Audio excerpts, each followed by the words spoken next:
The first question is, given the tragedy of last week in Parkland, Florida, what is your position on what can actually be done about gun safety? Well, thank you for the question. As a teacher, this is something that has bothered me for a really long time. I do current events before each one of my classes, and usually we cover guns somewhere along the way. This semester I had to do it twice. Once when we were talking about what took place in Kentucky, and this year we're talking about, or this week we're talking about what took place in Florida. To me, it's a terrible situation. I was listening to the TV, and someone was talking about that they were, one person was talking, and one person said, well, what about my Second Amendment rights? And the other person said, well, what about my right to live? Well, today I put on this tie. It's about the Declaration of Independence, and I was thinking about the Second Amendment, and there's something that trumps the Second Amendment.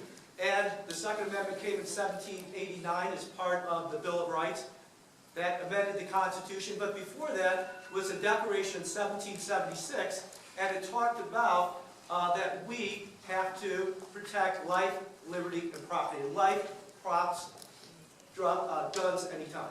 Mr. Washburn, yes, thank you. Ms. Sherrock. You know, I could sit here and tell you a sad story about how I was sobbing in my driveway after Sandy Hook because at the time I had a kindergartner.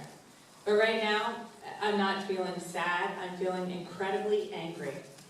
My father is a hunter. He's hunted across this country in Canada and Alaska.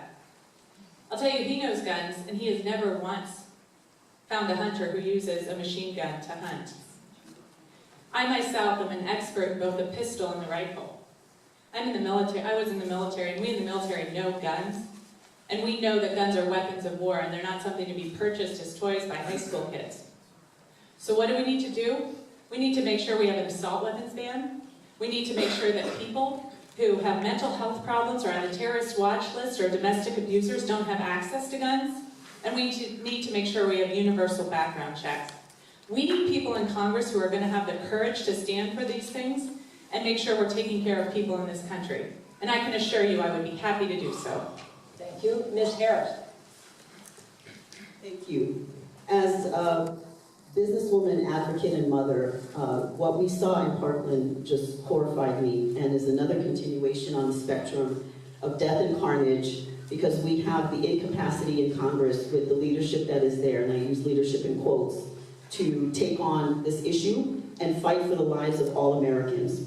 We are dealing with guns, not only in communities like Parkland, but in African-American communities as well. We've had Ferguson and all kinds of other events, and assault weapons have no place in this country except in the hands of the military.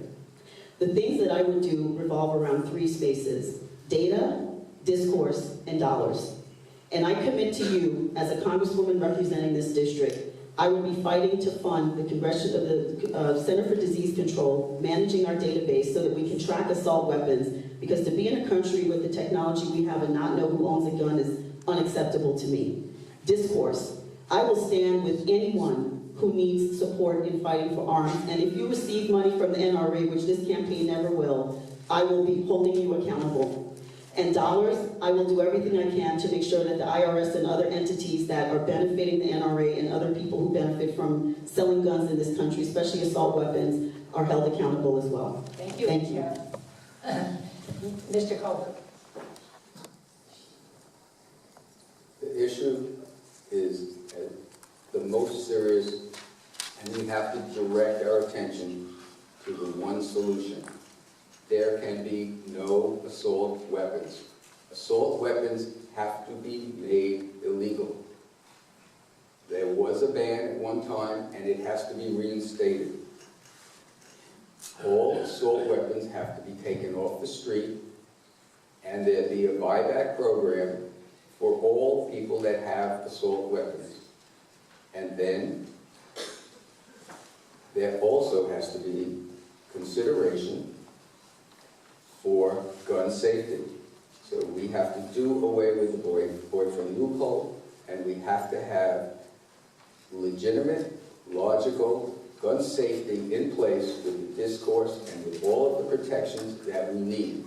But the primary objective here, and the only way that we can ever resolve this, is to unify, and we all have to act together and ban all assault weapons. Morristown Green.